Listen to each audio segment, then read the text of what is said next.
Hola, ¿cómo estás? Bienvenido a este nuevo video de tu canal, mi canal Cristian Toriasi de teología, teología cristiana, teología bíblica, teología arminiano-wesleyana, vida cristiana, un poquito apologética y todo lo que te pueda servir para tu crecimiento a la imagen de Jesucristo y para que puedas tener las herramientas para servir al Señor y decirle que sí al llamado de Cristo Jesús. Y teniendo en cuenta esto último que aclaré, quiero comenzar este video apuntando hacia la teología que subyace en la labor y el ministerio pastoral. Sí, la teología que subyace detrás de la labor y el ministerio pastoral. ¿Por qué es importante hoy en la iglesia cristiana evangélica del siglo XXI hacer hincapié en el ministerio pastoral?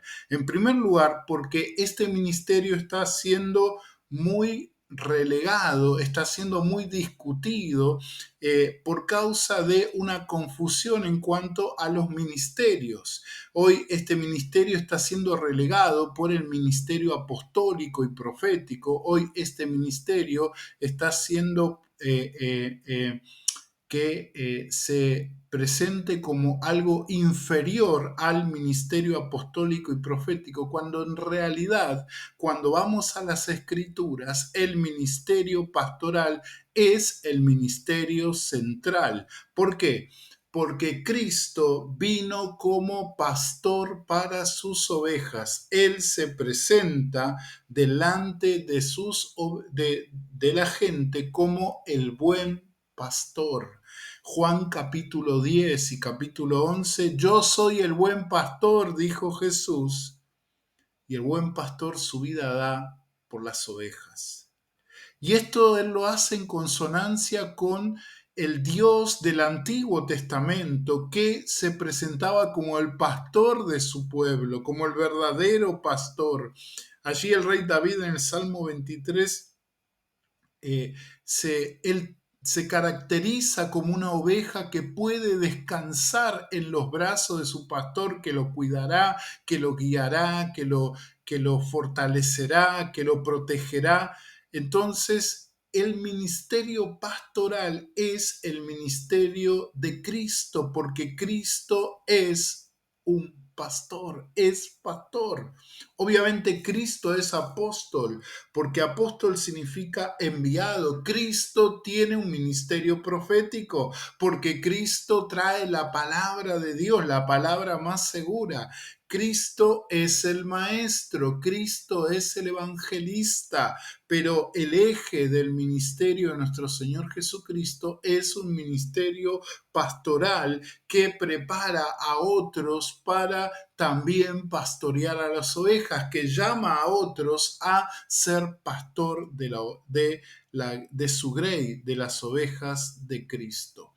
Por eso es fundamental entender que el ministerio pastoral es la esencia del ministerio de Cristo y es aquel ministerio que va a darle a la iglesia, a su iglesia, la dirección, el sostén y la vitalidad que la iglesia necesita. Por eso Cristo llama, en el contexto cristiano, llama a pastores, no llama a sacerdotes, no llama a solamente guías espirituales, a maestros espirituales. Sí llama a maestros, sí llama a personas a pregonar el evangelio y otorga dones para eso, sí llama a personas a liderar, pero en esencia llama a pastores, llama a personas que puedan guiar su rebaño, que puedan apacentar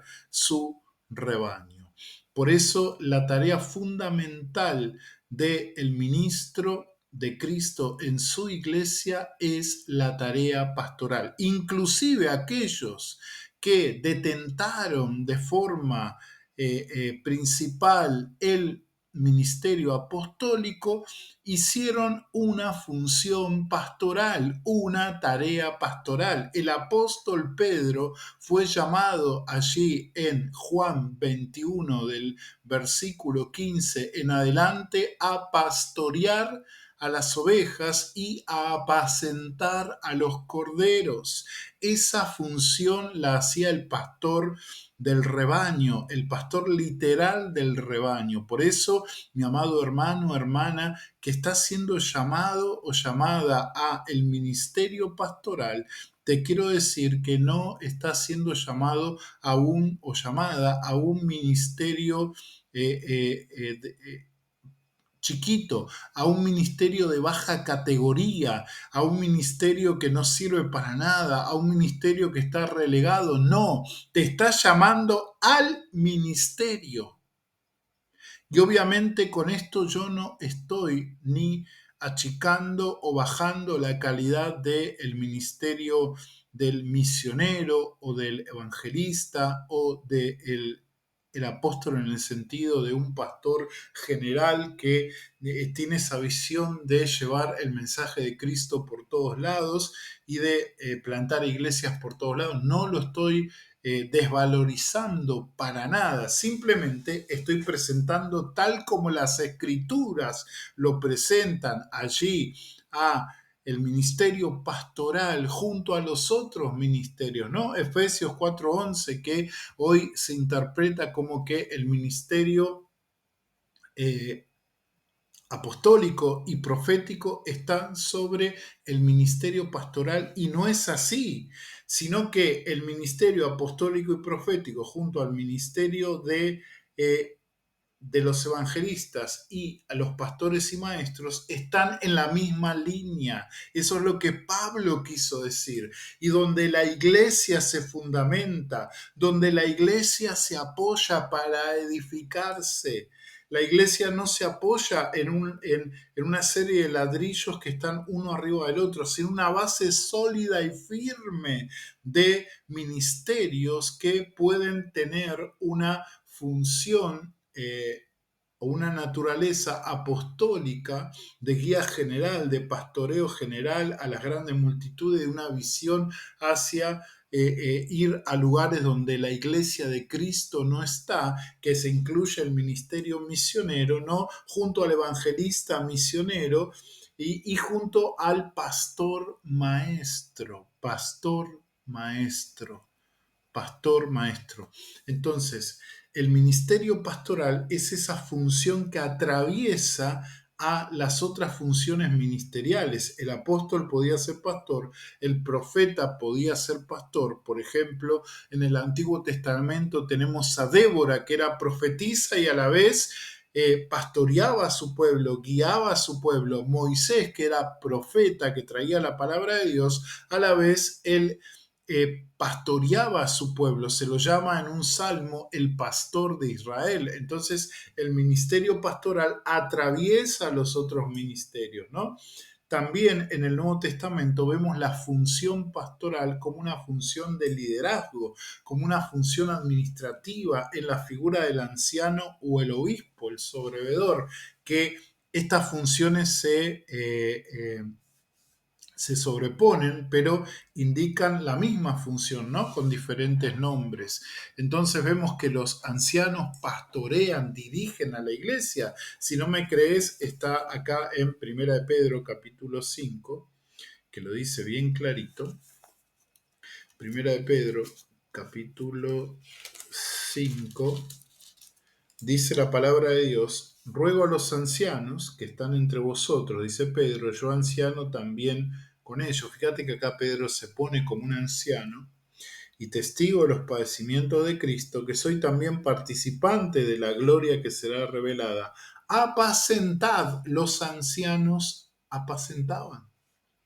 El apacentamiento significa traer el sosiego sobre el rebaño, quitar el nerviosismo del rebaño.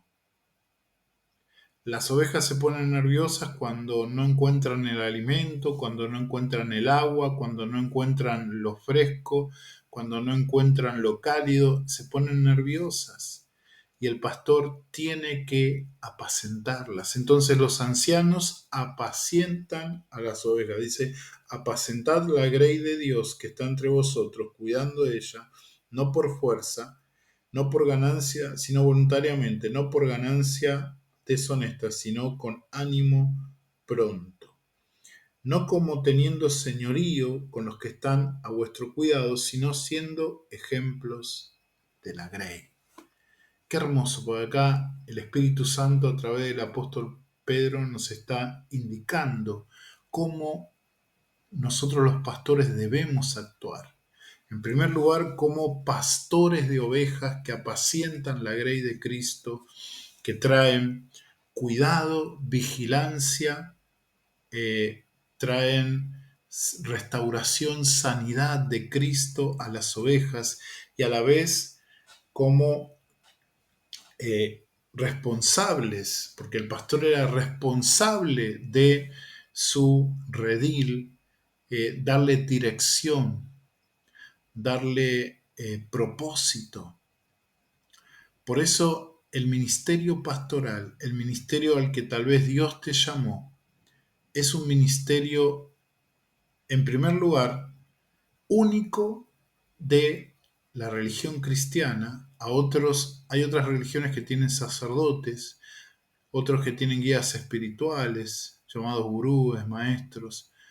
Nosotros, los cristianos, Cristo nos ha dado pastores, personas que puedan guiar, ayudar, fortalecer, sanar a otros y juntos llevarlos al crecimiento a la imagen de Jesucristo.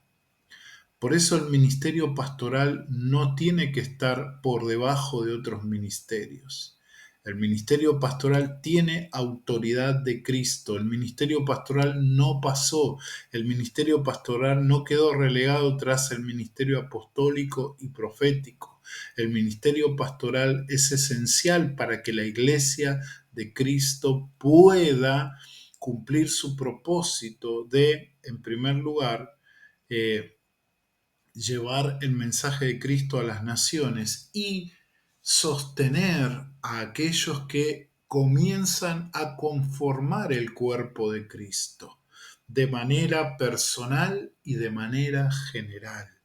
Personal, es decir, como el pastor se acerca a la oveja herida, a la oveja que fue mordida por el lobo, a la oveja perdida que está nerviosa, asustada, y la lleva en sus brazos, y la consuela, y la alimenta, y le da protección, y le da ánimo. Así nosotros como pastores tenemos el mandato de Cristo de apacentar su grey, de guiar, de consolar, no nosotros con nuestra fuerza o nuestra personalidad, sino de llevar el mensaje de Cristo, las herramientas bíblicas, ministeriales, teológicas, espirituales, y también herramientas que Dios nos da a través del estudio secular, a través de la preparación formal, a través de las experiencias, ¿no? Herramientas que no vayan en contra de lo que expresamente la palabra de Dios presenta en Cristo Jesús y a través de la inspiración que el Espíritu Santo ha hecho en los apóstoles, profetas y demás escritores bíblicos. Entonces, todas esas herramientas, nosotros los pastores las tenemos para poder bendecir la iglesia de Cristo. Entonces, la función del pastor tiene que ser la de cuidar, guiar, proteger, vigilar, sanar y restaurar. También, como pastores, somos llamados en forma general a poder delegar el ministerio, a poder reproducirnos en otros pastores, a poder llevar ese mandato de Cristo, ese discipulado que Cristo nos ha hecho a otros que son llamados para que se levanten, ¿sí? Por eso ahí en Efesios 4:12 dice, a fin de perfeccionar a los santos para la obra del ministerio.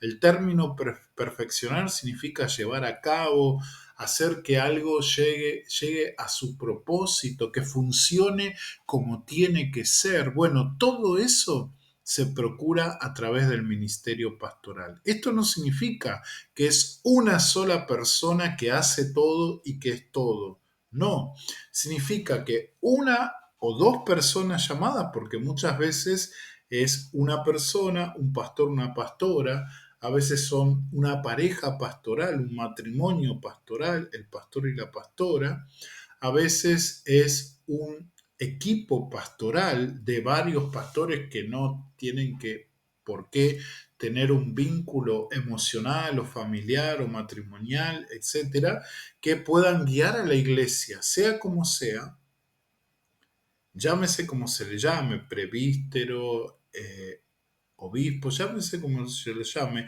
y sea cual sea el contexto en el cual se tiene que ejercer el ministerio pastoral, ya sea en la iglesia local o en un distrito, en un episcopado, etcétera, eh, el pastor tiene que delegar. El pastor, para que sea eficaz su ministerio en general, tiene que delegar, como hizo Moisés. Moisés, ante casi 2 millones de personas, él intentó, como todo pastor, ministrar personalmente, pero no pudo, se volvió loco. Eso lo cuenta Éxodo capítulo 18, sí, Éxodo capítulo 18 cuenta eso. No lo voy a leer, te animo a que lo leas ahí vos. Éxodo capítulo 18 cuenta cómo Moisés se volvió loco al tratar de él como pastor ministrar las necesidades de cada uno de los israelitas. Entonces su suegro le dijo, no, te vas a destruir, vos tenés que delegar en líderes de miles de personas, de centenares de personas, de decenas de personas, no importa, pero levantá otros líderes y Moisés lo hizo así. También Dios le ordenó que levantara 70 ancianos para que estuviesen con él en la administración del pueblo. Entonces vemos que el ministerio pastoral, si bien la responsabilidad cabe y el llamado cabe a una persona, a una pareja o a un grupo de pastores, pero tiene que delegarse para que el trabajo o ministerio pastoral pueda ser eficaz. Muchas veces nosotros los pastores y las pastoras eh, terminamos con problemas emocionales, con problemas físicos o psicológicos, porque no entendemos esto que te estoy hablando, ¿no? De la necesidad de delegar, de la necesidad de no cargarse todos los problemas. Si bien, por ejemplo, hay un ejemplo bastante claro de alguien que tenía un corazón pastoral, que era el profeta Samuel, y él estuvo llorando un montón de tiempo a Saúl y lo vio como un fracaso y le seguía pidiendo a Dios, y Dios le dijo, no llores más por Saúl, déjalo, agarrá la botellita y andá y ungí a David. O sea que a veces el corazón pastoral nos ata a ciertas necesidades, a ciertas personas, pero nosotros tenemos que saber escuchar la voz de Dios, no cargarnos más de lo que Dios nos permita o nos dé para cargarnos. Hay cosas que nosotros tenemos que llevarlas en nuestros hombros, pero hay otras cosas que las tenemos que dejar en las manos poderosas y tremendas de nuestro Señor y Salvador, y Él se va a encargar. Y tu salud la va a cuidar el Señor, y tu integridad emocional la va a sostener el Señor. Si vos sabés llevar lo que vos tenés que llevar y a la vez dejás lo demás en las manos de Cristo, tal como dice la Escritura, porque Él tiene cuidado de nosotros. También como eh, pastores no debemos descuidar nuestro primer ministerio, que es nuestra familia, nuestras esposas, los pastores varones, los esposos, las pastoras mujeres, los hijos y otros y otro tipo de familia que tengamos. porque según lo que dice la Escritura, que aquel que no pueda llevar su casa bien no puede cuidar de la iglesia de Dios. Eso está en 1 Timoteo capítulo 3. También los pastores debemos ser ejemplo, como leímos ahí en 1 de Pedro capítulo 5, versículo 3, no pastorear por la fuerza, sino por el ejemplo. Y si vamos a 1 de Timoteo capítulo 3, en los requisitos que el Espíritu Santo inspira al apóstol Pablo, vemos que allí aparecen los requisitos que tienen que ver con el carácter del pastor y la pastora más que con sus habilidades. Hoy, en este siglo XXI, se tiene una visión de liderazgo eh, más empresarial, más de habilidades, más de generar resultados y si es posible, resultados a corto plazo. Y no es lo que enfoca la escritura, si bien en la escritura se habla de un pastorado eficiente, una guía eficiente, donde se enfoca más en la escritura es en el ser del pastor, en el corazón del pastor, en el carácter del pastor, un carácter que tiene que estar consagrado a Cristo, donde Cristo tiene que ser el centro, el pastor tiene que ser el primero en crecer a la imagen de Jesucristo, porque no puede dar de lo que no tiene, no podemos dar de lo que no tenemos. Por eso el cuidado interior del ministro pastoral con la familia, con su testimonio hacia los demás, con el dinero, es fundamental para la realización de un ministerio eficaz. Y por último, el pastor también es un vigía, es alguien que ve y que cuando ve algo que es malo, tiene el mandato y la autoridad de Dios para corregir. Sí, ahí dice varios mandatos que les da el apóstol Pablo, inspirado por el Espíritu Santo a tanto Timoteo como a Tito, es que corrijan, que reprendan, que usen esa autoridad para poder encaminar a las ovejas de Cristo en ese camino de ser parecidos a Él y no de desvío hacia el mundo. Por eso muchas veces hay que corregir con mucho amor y paciencia, como dice la misma Escritura, con mucha entrega, con compasión, pero no debemos desechar la disciplina y la corrección en amor, ¿sí? Como parte del ministerio pastoral. Bien, creo que hasta acá es suficiente para empezar esta serie de videos de eh, teología pastoral en el sentido del ministerio pastoral, ¿sí? Así que espero que te haya servido, que te haya gustado este video. Y si te gustó, por favor, deja un like y eh, compartilo para que otros puedan ser bendecidos si vos crees que este video ha sido de bendición, ¿sí? También te animo a que, si no lo hiciste, te suscribas y animes a otros a mirar estos videos y a suscribirse a este pequeño canal que quiero que crezca, ¿sí? Bueno, que Dios te bendiga. Nos vemos en el próximo video. Chao. Hasta